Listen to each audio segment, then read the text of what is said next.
Bonjour Michel. Bonjour Philippe. Je suis ravi de vous accueillir ici. Est-ce que vous pouvez nous parler un petit peu de l'UGAP et de votre rôle? Donc, je suis chef du département infrastructure à la DSI de l'UGAP. L'UGAP étant l'Union des groupements d'achat public, qui est une centrale d'achat généraliste pour le secteur public. Mon rôle au sein de la DSI, c'est de maintenir en condition opérationnelle l'ensemble de l'infrastructure qui supporte le SI métier. En quoi le système d'information de l'UGAP est-il stratégique? Toute entreprise, le système d'information est stratégique. Il est vecteur et levier de croissance. Et l'UGAP ne déroge pas à la règle, à la fois pour assurer une meilleure performance, améliorer sa qualité de service et surtout réduire le time to market de ses offres. Dans ce contexte, pouvez-vous nous parler justement de la migration SAP HANA? Le système d'information de l'UGAP repose à 80% sur des applications SAP. Depuis ces dernières années, le volume des données a explosé et on a été confronté notamment à des problèmes de performance sur notre socle décisionnel. Et donc pour pallier à ce problème de performance, le catalogue a 300 000 références avec un objectif de doubler voire tripler d'ici les prochaines années.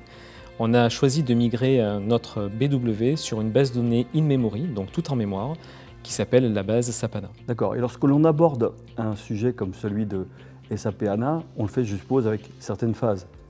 Est-ce que vous pouvez nous expliquer les différentes phases de votre projet? On a commencé à faire avec une maquette, ce qu'on appelle un POC. Et donc avec nos données, c'est-à-dire on a exporté nos données métiers de notre socle décisionnel pour faire ce POC. Donc on l'a fait avec des données réelles pour connaître la faisabilité de ce projet, savoir si c'était pertinent ou pas de partir sur du SAP HANA. Le projet s'est fait à isopérimètre. Et donc ensuite on s'est rendu sur le site Atos d'Échirolles pour rencontrer des experts Bulion de la plateforme, puisqu'il faut que l'ensemble de la plateforme soit certifié par l'éditeur.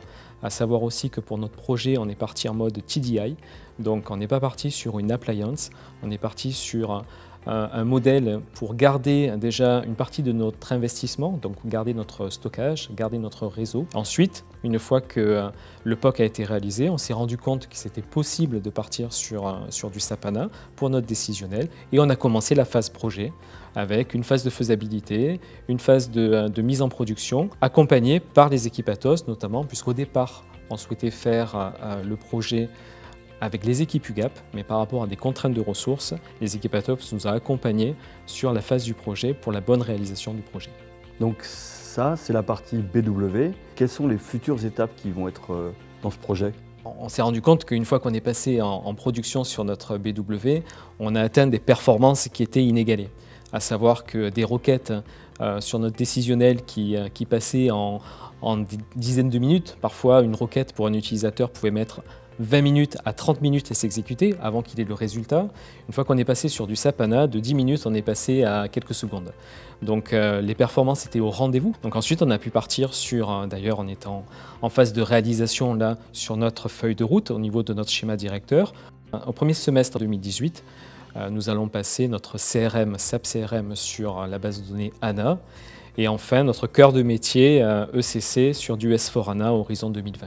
Vous êtes appuyé sur évidemment du Bulion, comme vous l'avez dit. Et quelle architecture vous avez choisi par rapport justement à ces Bulions? On a choisi la plateforme Bulion par rapport à la manière dont la machine est architecturée, par rapport à la résilience.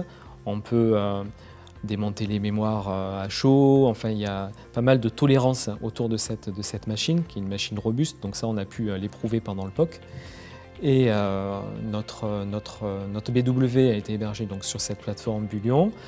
Ensuite, pour rationaliser l'ensemble du parc informatique de la DSI et de l'infrastructure, on a choisi de prendre pour notre cloud privé des plateformes Bulion et notamment aussi pour le projet CRM en HANA, on a prévu de partir sur des plateformes Bulion de S4 avec 4 Tera de RAM chacun. On voit bien que ce qui est plus important, c'est, comme vous l'avez dit, la performance. Et par rapport au Bulion, ce qui vous a permis de pouvoir vous lancer dans ce projet, c'est justement la scalabilité? Tout à fait.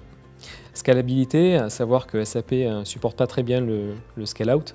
Donc là, l'avantage du Bulion, c'est de pouvoir rajouter des modules Et le fait de rajouter des modules, ça permet de faire du scale-up et notamment de pouvoir monter en mémoire à chaque fois dont on a besoin. Donc on n'est pas limité à un type de machine où il faudrait racheter une machine à côté pour pouvoir partager la puissance. Là non, il suffit de rajouter un module. Merci beaucoup Michel pour ce témoignage. Merci à vous.